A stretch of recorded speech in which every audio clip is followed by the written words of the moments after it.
विकासको क्षेत्रमा हामीले थुप्रै कामहरू, सामाजिक जागरणको क्षेत्रमा थुप्रै कामहरू गरेका छौँ। त्यहाँका विभिन्न उत्पीडनका कथाहरू अब निरन्तर रहन सक्दैन। ती उत्पीडनका कथाहरूलाई हामी अन्त्य गर्छौँ। उत्पीडनका कथा, उत्पीडनका प्रवृत्ति।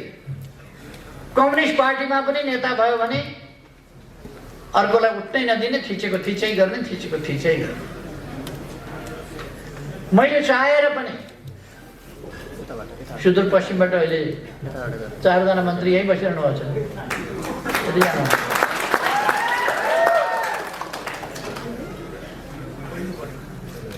सुदूरपश्चिमबाट 4 जना मन्त्री अहिले यहाँ बसिरहनु भएको छ। यो अवस्था ल्याउनका लागि केही मान्छेहरू अगाडि बढ्ने यात्राको डुङ्गा चढ्न मान्नु भएन, किनारमै छुट्नु भयो। उहाँहरूले डुङ्गा अगाडि बढ्न पनि दिनुहुन्न थियो, समाति राख्ने, पछाडि तानी राख्ने। अब उहाँहरू थाक्नुभयो, डुङ्गा उहाँहरूले रोक्न सक्नु भएन, डुङ्गा अगाडि बढो। अब अगाडि बढ्छौँ हामी, उहाँहरू पछाडि छुट्नु। समयको डुङ्गा, गतिको डुङ्गा, अग्रगमनको डुङ्गा अगाडि बढ्यो, उहाँहरू पछाडि छुट्नु। उहाँहरूको सम्बन्धमा म खास केही भनिरहन चाहन्न।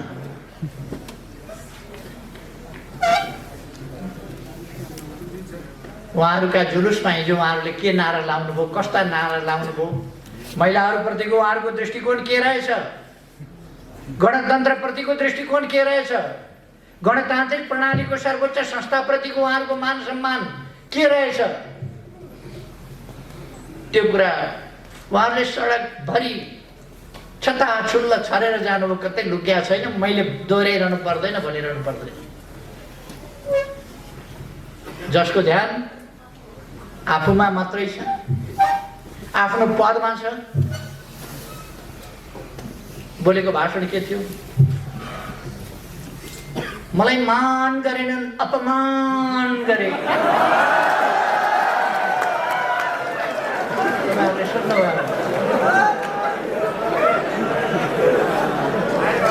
जसको ध्यानै त्यतिमा छ अनि देशको ध्यान कसरी हुन्छ? यतापट्टि म धेरै गइरहन, उहाँहरूको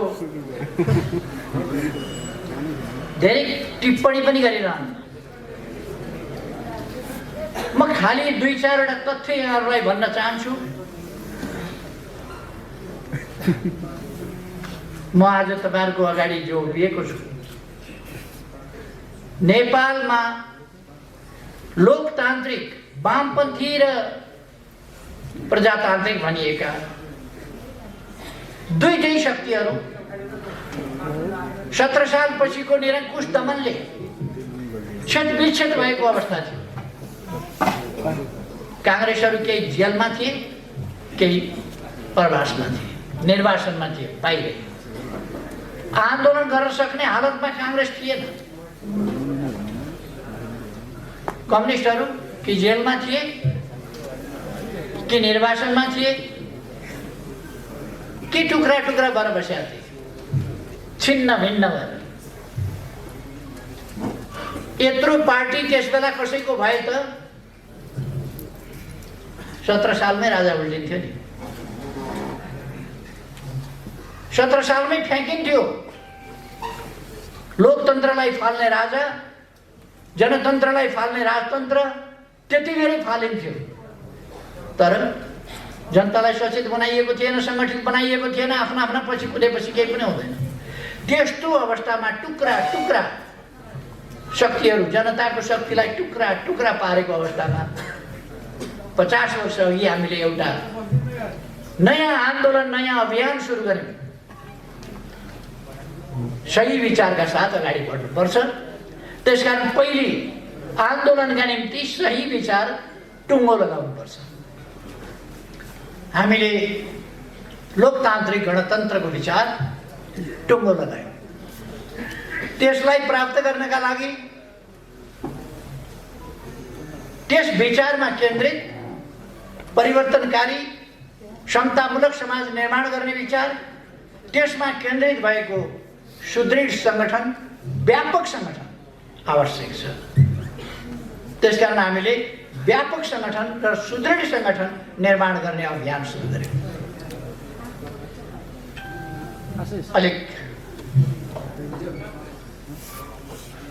पर्याप्त अनुभव र अध्ययनको कमी, उमेरको पनि कमी, अनेक कारणहरूले आन्दोलनमा केही कमीहरू पनि रहे, तर त्यसको मूल पक्ष बिल्कुल जायज थियो। जनताको हातमा शासन भएको, जनतामा सार्वभौम सत्ता रहेको गणतन्त्रात्मक शासन व्यवस्था हुनुपर्दछ र सामाजिक समानता सहितको, न्याय सहितको लोकतन्त्र हुनुपर्दछ र त्यो लोकतन्त्र सुशासन र आर्थिक विकासको बाटोबाट अगाडि जानुपर्दछ र वास्तविक गणतन्त्रात्मक लोकतन्त्र स्थापना हुनुपर्दछ। त्यसका लागि हामीले पहिले त जनताको शक्तिलाई मजबुत बनाउनु पर्छ भनेर आन्दोलनको एकीकरण, एकता, आन्दोलन विस्तार, संगठन निर्माण, विचारहरूको प्रचार सुरु गर्यौं र आन्दोलन अगाडि बढ्यो। अलिक समय त्यसले धक्का पनि खायो। अरू विभिन्न प्रवृत्तिहरू पनि आन्दोलनमा निस्किए, विभिन्न प्रवृत्तिहरू पनि अगाडि बढे। त्यसपछि विभिन्न समूहहरू पनि सङ्गठित हुन थाले। बीपी कोइरालाले कमेन्ट गर्नुभएको थियो, एउटा ठाउँबाट निस्किएको युवाहरूको एउटा साहसिक आन्दोलनले राष्ट्रिय राजनीतिमा यति प्रभाव पारेको छ भने कांग्रेस पार्टी जस्तो संस्था शिथिल भएर बस्नु हुँदैन। त्यो उठ्नुपर्छ र त्यसले लोकतन्त्रका लागि सङ्घर्ष गर्नुपर्छ। म झापाका युवाहरूको नीतिसँग सहमत छैन, तर उनीहरूको बलिदानसँग, उनीहरूको काम गर्ने भावनासँग, उनीहरूको बलिदानसँग सहमत छु र त्यो बलिदानलाई म प्रशंसा गर्छु। बीपी कोइरालाले भनेको थिए। यसको अर्थ नेपाली कांग्रेसलाई पनि त्यस आन्दोलनले ऊर्जा दिएको थियो। एकीकरण र एकताको नयाँ सिलसिला त्यहाँबाट सुरु भयो। त्यस सिलसिलाले अनेक जागरण ल्यायो, अनेकतिर समूहहरू, अनेक संगठनहरू निर्माण हुँदै गए। एउटा धार झापा आन्दोलनको धारको रूपमा अगाडि बढ्यो। त्यो झापा आन्दोलन, त्यसपछि कोअर्डिनेसन केन्द्र, त्यसपछि नेकपा माले, त्यसपछि एमाले हुँदै अगाडि बढ्यो। अर्को धार न्युक्लियस, चौथो महाधिवेशन, मसाल, कहिले मोटो कहिले पातलो, विभिन्न ढङ्गले त्यो माओवादी हुँदै त्यो अगाडि बढ्यो। र हामीले सोच्यौं विभाजित रहन दियो भने आफैले आफ्नै विरुद्ध, आफैले आफ्नै बीचमा खण्डन मण्डन जस्ता स्थितिहरू, आफ्नै बीचको प्रतिस्पर्धाले आन्दोलनलाई एकजुट भएर परिवर्तनको पक्षमा लान मद्दत पुर्याउँदैन। त्यसकारण एकताबद्ध हुनुपर्छ। मैले त्यो सोचेँ, प्रचण्डजीसँग प्रस्ताव राखेँ। तपाईँ कांग्रेससँग मिलेर चुनाव लडेको थाहा छ हामीलाई, छोरी जिताउन। छोरी जिताउन नसकेपछि मतपत्र च्यातेर प्रजातन्त्रको धुजा पार्न, त्यसका लागि तपाईँ कांग्रेसमा जानुभएको थियो। खासै उपलब्धि केही पनि भएन। हामी मिलौँ, हामी मिलेर अगाडि जाउँ। हाम्रा संविधानको सर्वोच्चताका नीतिहरू, हाम्रा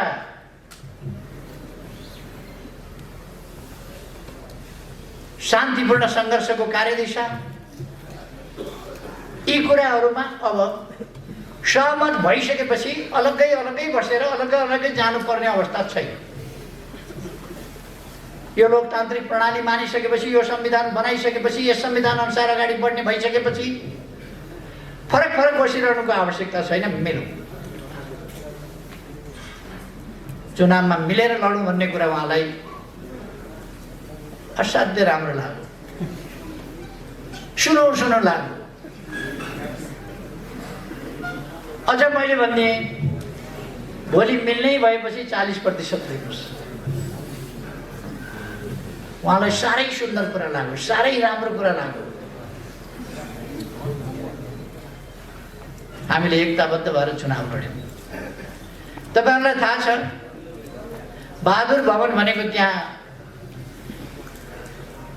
कान्तिपथ हुन्छ, जमलभन्दा उत्तर, दरबारभन्दा पश्चिमतर्फ। त्यहाँको बहादुर भवनबाट मङ्सिर 24 गते आएको प्रतिनिधि सभा चुनावको निष्कर्ष, त्यो निष्कर्ष राष्ट्रपति भवन पुग्न फागुन 2 गतेसम्म लाग्यो।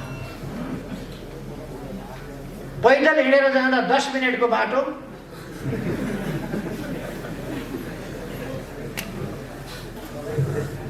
सभा 2 महिना लाग्यो कम्ती। मैले त हेरिराखेको छु के पाकिराखेको छ खिचडी। त्यति बेला पनि चुनाव मसँग मिलेर लड्ने, 40% लिएर लड्ने, कमला राम्रा राम्रा मिठा मिठा ठाउँ छानी खाने, अनि सरकार बनाउन काङ्ग्रेससँग वार्ता गर्ने र हामीसँग बार्गेन गर्ने। मलाई त 5 वर्षको प्रधानमन्त्री दिन्छु भनेको छ। लाज लाग्नुपर्ने होइन? वामपन्थी मिलेर चुनाव लड्ने, दक्षिणपन्थीसँग मिलेर सरकार बनाउने, कस्तो अचम्मको तरिका हो। त्यो छोडिदियो। फागुन 3 गते म प्रधानमन्त्री हुँदा उहाँले मन्त्री बन्न कोही एकजना पनि नपठाएको तपाईहरुले देख्नुभएको छ। के पाकिरहेको थियो भित्रभित्र त्यो तपाईँ अनुमान गर्न सक्नुहुन्छ, बुझ्न सक्नुहुन्छ। जहिले पनि म मित्रताले अँगालो हाल्छु, उहाँ धृतराष्ट्रले जस्तो अँगालो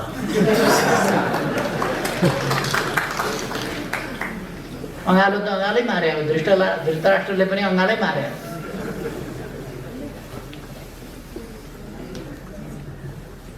हाम्रो त्यही चलिरह्यो। उहाँको ध्यान कसरी कब्जा गर्ने, कसरी हत्याउने, त्यो मात्रै हुँदो रहेछ। मैले उहाँलाई अनेक सम्झाएँ, यो षड्यन्त्रकारी प्रवृत्ति छोड्नुहोस्, यो जाल जेल षड्यन्त्र र टिकडमको राजनीति छोड्नुहोस्। राजनीति भनेको धोका र बेइमानी मात्रै होइन, त्यसैमा नकुद्नुहोस्। राजनीति भनेको इमानदारिताका साथ देश र जनताको सेवा गर्नु, त्यसमा लाग्नु। यी 3 वर्षमा मेरा डोब साबुनका धेरै डल्लाहरू खर्च भए, धेरै स्याम्पू खर्च भयो, ड्रमका ड्रम पानी, ट्याङ्कीका ट्याङ्की पानी खत्म भयो। उहाँलाई धुँदा सम्झाउँदा साबन लायो पखालो जस्ता, साबन लायो पखालो जस्ता। अन्तिममा तपाईहरुले देखिहाल्नुभयो, अन्तिममा देख्नुभयो के हुँदो रहेछ। उहाँहरू बहुमत छ भन्दै हुनुहुन्छ। के को बहुमत छ उहाँहरू? के को? मैले एकताका लागि पार्टीभित्र माधव गुट छँदै थियो, मलाई थाहा थिएन र थाहा थियो नि माधव गुट छ। फेरि प्रचण्ड गुट, उसलाई उत्तिकै सिट दिँदाखेरि दुईटा मिल्दा बहुमत पुग्छ उता भन्ने मलाई थाहा थिएन र। अनि यति 55-56 वर्ष राजनीति गरेको, 50 वर्ष अगाडिदेखि एउटा नयाँ आन्दोलन, एउटा नयाँ अभियान थालेर आएको मान्छेलाई यतिका टिकडम उनीहरूले औँलामा थुक लाएर यस्तो गरेर सार्ने। मैले त नबुझे जस्तो गरेर चुप लाएर बस्नु पर्यो। मेरो थुक यता औँलामा सर देख्यौ कस्तो जादु, यता औँलामा सर देख्यौ कस्तो जादु, यस्तो जादु उहाँहरूले धेरै देखाउनु। ए हो भन्दै बस्यो, तर मैले देखाएको छु औँला सट्ट सार्ने। उहाँहरूलाई मैले दिएको त्यो सङ्ख्या एकताका लागि दिएको थियो, एकीकरणका लागि दिएको थियो, यो देश बनाउनका लागि दिएको थियो, संविधान कार्यान्वयन गर्नका लागि दिएको थियो, स्थायित्वका लागि दिएको थियो, स्थिरताका लागि दिएको थियो, देश अगाडि बढाउनका लागि दिएको थियो। तर उहाँहरूले त्यो बहुमत आफ्ना स्वार्थका लागि प्रयोग गर्नुभयो। अपमान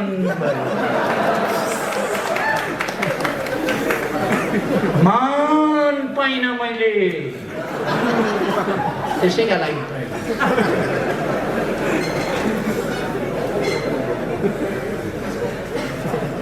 कतिपल्ट सम्झौता गर्ने? मेरो एउटा ब्रिफकेस भरिएको छ प्रचण्डसँगका सम्झौताले। कतिवटा सम्झौता गर्ने? आज सम्झौता गरौँ, भोलिपल्ट काँचै, फेरि अर्को सम्झौता गरौँ, फेरि अर्का दिन काँचै। तपाईँहरूले सुन्नुभयो होला, एक दिन आउनुभयो, आधा आधा गर्ने भनेको थियौँ, तपाईँ नै चलाउनुहोस् प्रधानमन्त्री, जनताले स्थायित्व चाहेका छन्, तपाईँ नै प्रधानमन्त्री हुनुपर्छ भन्ने चाहेका छन्, त्यो मैले बुझेँ। अहिले म प्रधानमन्त्री हुन खोज्दा राम्रो मानेनन् जनताले, मलाई कार्यकारी अध्यक्ष दिएर काम गर्न दिनुहोस् पार्टीमा, तपाईँ नै अध्यक्ष प्रधानमन्त्री भएर चलाउनुहोस्, प्रथम अध्यक्ष त तपाईँ हुँदै हुनुहुन्छ। उहाँले आफैले भन्नुभयो, मैले भने सचिवालयमा बैठकमा राख्नुहोस् प्रस्ताव। उहाँले आफै सचिवालयको बैठकमा प्रस्ताव राख्नुभयो, मैले हुन्छ भने। भोलिपल्ट मैले गल्ती गरेछु कि क्या हो काम, गल्ती गर्नुभयो भने फेरि अर्को दिन सही निर्णय चाहिँ प्रस्ताव राख्नुहोस्, सच्याउनुहोस्, के निर्णय चाहिएको छ त्यो सच्याउनुहोस्। महाधिवेशन अलिक अगाडि नै गर्नु पर्यो, जहिले सकिन्छ तैले गरौँ नि त, जहिले सकिन्छ तैले गरौँ भनेपछि गत वर्ष माघ 14 देखि 19 सम्म भएको केन्द्रीय कमिटीको बैठकले आगामी महाधिवेशन 77 साल चैत 25 गतेदेखि 30 गतेसम्म हुने भन्ने फैसला गर्यो उहाँकै अध्यक्षतामा। म बैठकमा पनि बसेको थिएँ, उद्घाटनमा आएँ, समापनमा आएँ, बाँकी उहाँलाई छोडिदिएँ। उहाँले नै सबै पास गरायो। फेरि पास भइसकेपछि विधान संशोधन गरियो, नछापो कि क्या हो यो विधान, पारित गरिसकियो, केन्द्रीय कमिटीबाट पारित गरिसकियो। उहाँहरू अर्कै गुटबन्दी होला पदका लागि, जता जानुपर्ने त्यता उहाँहरू कहिल्यै हिँड्नु भएन।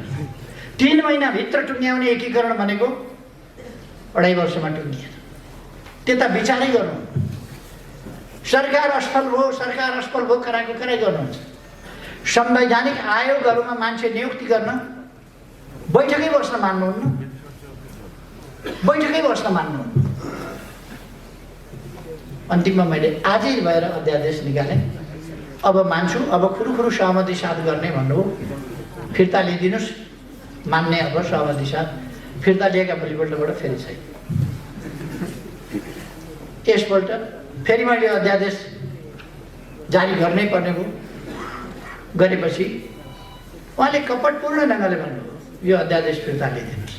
उहाँहरू ममाथि अविश्वासको प्रस्ताव, राष्ट्रपतिमाथि महाभियोगको प्रस्ताव, अरू विभिन्न संस्थाहरूमाथि महाभियोगको प्रस्ताव, यो त लोकतान्त्रिक मूल्य मान्यता, संस्थाहरूको मर्यादा, केही नराख्ने, सबैलाई यो गणतन्त्र लोकतन्त्र भन्ने नै हुने रहन्छ, कामै नलाग्ने व्यवस्था रहेछ भन्ने पार्ने। उहाँ अहिले पनि भन्नुहुन्छ खसीको टाउको झुन्ड्याएर कुकुरको मासु बेच्ने ठाउँ, अहिले पनि भन्नुहुन्छ। खासमा त्यसो भन्नुहुन्छ, तर अरू कसैले सुन्लान् कि भनेर, कोही छ कि भनेर पनि हेर्नुहुन्छ। उहाँलाई फेरि बेच्नु, बजारमा अर्कै कुरा बेच्नु परेको छ। उहाँ अहिले महान शान्तिवादी देखा पर्नु भएको छ, महान परिवर्तनकारी देखिनु भएको छ, महान जनताको पक्षधर देखिन खोज्नु भएको छ। उहाँले युवाहरूलाई सेन्टिमेन्टमा ल्याएर आन्दोलनमा होमेर कतिका हात छैन, कतिका खुट्टा छैन, कति शरीरमा गोली बोकेर कसैको कम्मरको ढाडको हड्डी खुस्किएको छ, भाँचिएको छ, बिस्तारा परेका छन्। त्यस्तो जिन्दगी बिताउन कति कठिन हुन्छ उहाँलाई के थाहा। उहाँ त आफ्नो पोस्टका लागि मरिमेट्नु भएको छ, आफ्ना परिवारका लागि मरिमेट्नु भएको छ। मैले धेरै भनिरहनु पर्छ। त्यही उहाँको आत्मकेन्द्रित स्वार्थी प्रवृत्तिका कारणले उहाँ अत्यन्त देशप्रति गैर जिम्मेवार हुनुहुन्छ, जनताप्रति। हिजो आफूलाई साथ दिने साथीहरू, लड्ने बेलामा युवाहरू चाहिए। म तपाईहरुलाई सम्झाउन चाहन्छु, लोकेन्द्र बिष्ट एउटा योद्धा। कृषि गर्नुस् ठिक छ, आन्दोलनै छोडेर कृषि गर्नुपर्ने थिएन, तर त्यो योद्धाको मनै उहाँले भाँची दिनुभएको छ। त्यसकारण कहिले कालो धान उमार्न जानुहुन्छ, कहिले ड्रागन फ्रुट उमार्न जानुहुन्छ। हिजो उहाँलाई कालीबहादुर खामहरू चाहिन्थ्यो, आज खोइ कालीबहादुर खाम कहाँ छन्? किन चाहिँदैन उहाँलाई कालीबहादुर खाम? हिजो उहाँलाई बचाउन, उहाँलाई जिताउन ज्यान दिने हजारौंका परिवारको के अवस्था छ? ती बेसहारा भएका बाआमाहरूको अवस्था के छ? उहाँलाई चिन्ता छ? टुराटुरी भएका केटाकेटीहरूको उहाँलाई चिन्ता छ? उहाँका परिवारका नाता गोता, म धेरै केही भन्न चाहन्छु। तपाईहरु आफैले देख्नु भएको छ, भोग्नु भएको छ, म धेरै केही भन्नु छ। माधव नेपालजीको सम्बन्धमा त मलाई खास टिप्पणी नै गर्नु पर्ने छैन, किनभने उहाँ प्रचण्डको एउटा मामुली कार्यकर्ता। उहाँ कार्यकर्ता हुन जानुभएको छ। मलाई पदको लोभ छैन, अरू जस्तो पद गर्नु होइन, तर मलाई उधार हुँदैन, नगद। उधार म पत्याउँदिन, हाती चाहिन्छ। नगद के रहेछ भने त द्वितीय अध्यक्ष।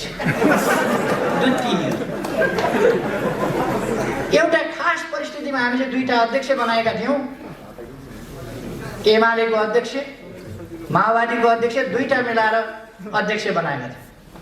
दुईटा अध्यक्ष। त्यसरी हामीले आन्दोलनलाई एकीकृत गर्नका लागि, आन्दोलन फुटाउन पनि दुईटा तीनटा अध्यक्ष चाहिन्छ, जुटाउन पो हामीले बनाएका थियौँ, फुटाउन पनि दुईटा तीनटा अध्यक्ष किन चाहियो? तर मन भनेको अचम्मकै हुँदो रहेछ। न सभापति हुन पाउने, सभापति पनि प्रचण्डले चलाउने हो, छेउमा बस्न पाएकै थियो। फेरि सभापति अध्यक्ष नै नहुने किन हो, त्यो चाहिँ मैले बुझाएको छु। उहाँको बारेमा म कुनै कमेन्ट गर्दिनँ, बिचरा दुखी मनमा हुनुहुन्छ।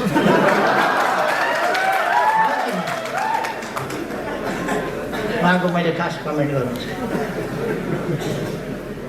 अलिक पछि समय कति लाग्छ म भन्न सक्दिनँ। उहाँहरू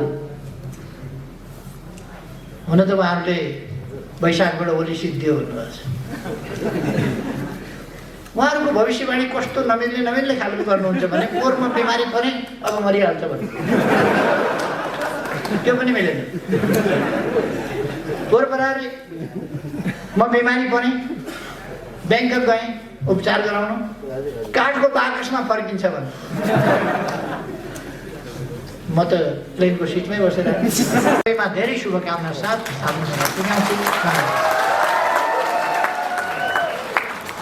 धन्यवाद सम्माननीय प्रधानमन्त्री एवं राजनेता कमरेड केपी शर्मा ओलीज्यूलाई। आदरणीय साथीहरू,